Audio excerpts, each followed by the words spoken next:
Hello friends, welcome to you all in JV political science. JV political science में आप सभी का स्वागत है। आज की इस वीडियो में हम विनायक दामोदर सावरकर के बारे में जानेंगे। विनायक दामोदर सावरकर एक राष्ट्रवादी क्रांतिकारी और भारत के स्वतंत्रता संग्राम के यशस्वी सेनानी थे। उन्हें वीर सावरकर के रूप में याद किया जाता है। इस वीडियो में हम सबसे पहले उनकी लाइफ, उनके वर्क, उनकी फ़िलोसफी के बारे में पढ़ेंगे। सबसे पहले हम उनकी लाइफ के बारे में देखते हैं। विनायक दामोदर सावरकर वीर सावरकर के रूप में भी जाने जाते हैं। उनका जन्म 28 मई 1883 को एक ब्राह्मण ट्रेडिशनल फैमिली में हुआ था, महाराष्ट्र में। अपनी अर्ली एज में ही उन्होंने अपनी माता और पिता दोनों को खो दिया और उनकी जो केयर है वो उनके बड़े भाई गणेश ने की, जो कि खुद एक स्वतंत्रता सेनानी थे। उनके वर्क, वीर सावरकर के मुख्य वर्क हैं the Indian war of independence 1857, जो कि उन्होंने 1909 में लिखी, हिंदुत्व 1923 में, हिंदू पद पातशाही 1925 में और 1984 में my transportation of for life.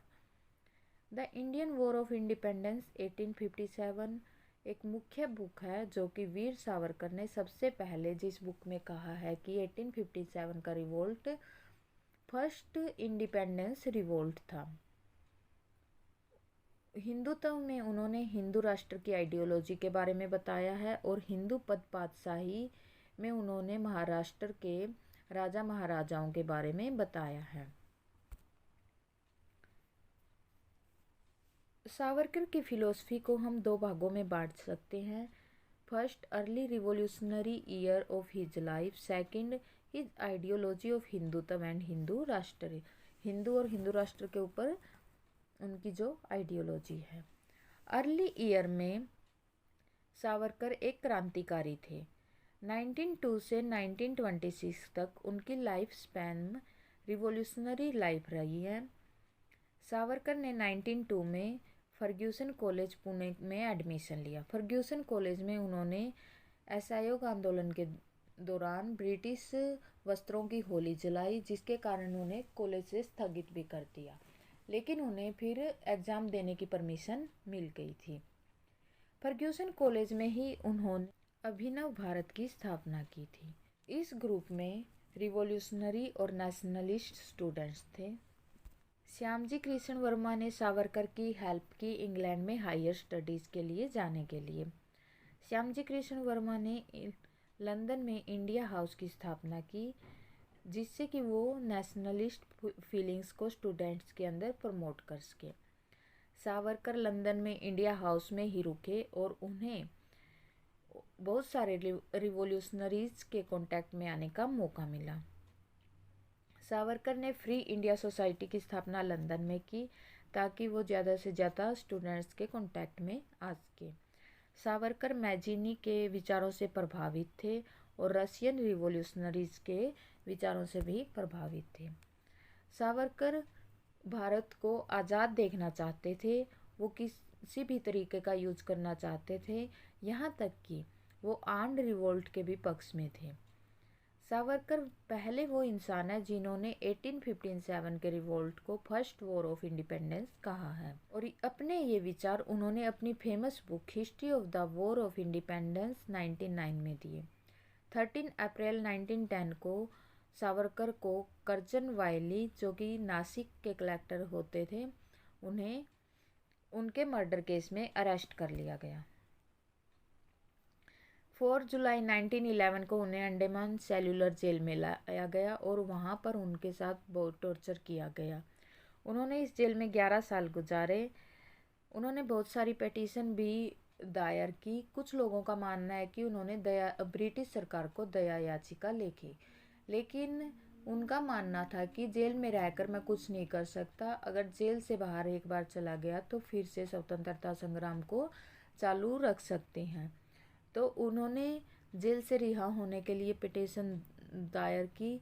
उनकी 2 पिटीशन खारिज हो गई और थर्ड पिटीशन 1920 में उनकी मान ली गई और 1921 में उन्हें अलीपुर जेल और रत्नागिरी जेल से फिर उन्हें यरवदा जेल में शिफ्ट किया गया। 1924 में उन्हें इस शर्त के साथ छोड़ दिया गया कि वो अब ब्रिटिश सरकार के खिलाफ नहीं बोलेंगे और किसी भी ऐसी एक्टिविटी में पार्टिसिपेट नहीं करेंगे। जेल से छूटने के बाद उन्होंने अपनी पॉलिटिक्स में एक्टिव पार्टिसिपेट करना शुरू कर दिया और उन्होंने रत्नागिरी हिंदू सभा की स्थापना की 1924 में, जिसे बाद में एक पॉलिटिकल पार्टी हिंदू महासभा के रूप में जाना जाता है, जिसकी स्थापना मदन मोहन मालवीय ने की थी। सावरकर भारत को एक हिंदू राष्ट्र मानते हैं और हिंदू राष्ट्र को मानने की यानी कि इंडिया को हिंदू स्टेट कहने की आइडियोलॉजी, हिंदू स्टेट बनाने की आइडियोलॉजी को ही हिंदुत्व कहा जाता है। Hindutva who is a Hindu 1923 ये उनकी फेमस पंपलेट है, जो कि उन्होंने एक स्मॉल बुक के रूप में जेल में लिखी थी जब वो रत्नागिरी जेल में थे। Hindutva who is a Hindu, यह बुक उन लोगों के लिए एक आइडिया बन गई जो जो कि भारत को एक हिंदू राष्ट्र बनाना चाहते थे। सावरकर के अनुसार हिंदू वही है जिनकी भारतवर्ष पितृभूमि भी है और पुण्य भूमि भी है, उसे ही हिंदू कहा जा सकता है।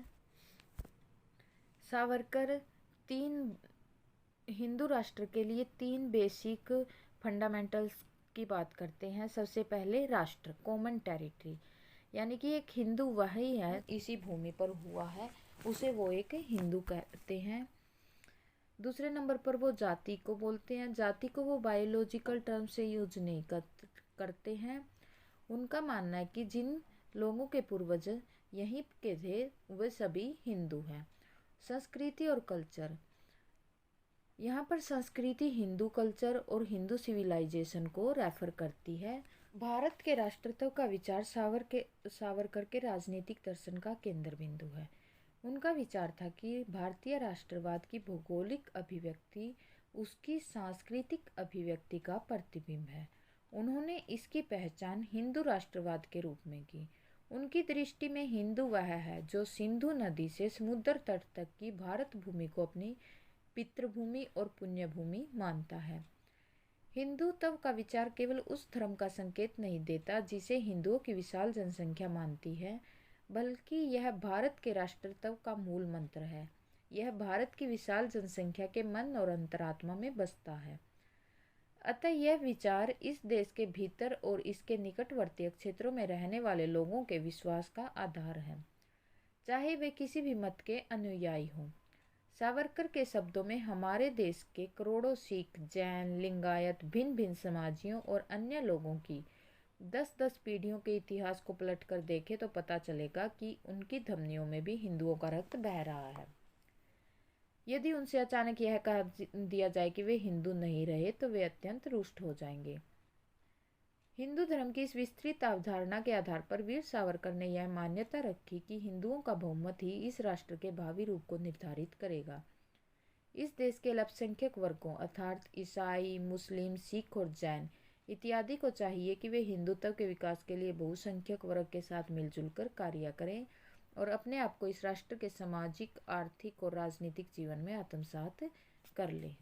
सावरकर साफ शब्दों में कहते हैं कि भारत सबसे पहले एक हिंदू राष्ट्र है। भारत की अपनी संस्कृति है और अपना कल्चर है। ब्रिटिश और मुस्लिम बाहर से आए हैं, बाहर से हिंदू राष्ट्र पर शासन करने के लिए आए हैं। सावरकर राष्ट्र को केवल टेरिटोरियल और पॉलिटिकल नेशनलिज्म के रूप में ही नहीं मानते हैं। उन्होंने रिलीजियस और कल्चरल टर्म को सिविलाइजेशन बाउंड्री नहीं माना है। उन्होंने इंडियन नेशनलिज्म को लोकेट किया है एंशिएंट कल्चरल और रिलीजियस हेरिटेज से। यानी कि सावरकर का मानना था कि हमें अपने जो हेरिटेज है, हमारा पुराना जो हमारी संस्कृति और हमारे कल्चर को गौरवान्वित करना चाहिए। उसके बारे में हमारे देश के लोगों को गौरवान्वित करना चाहिए।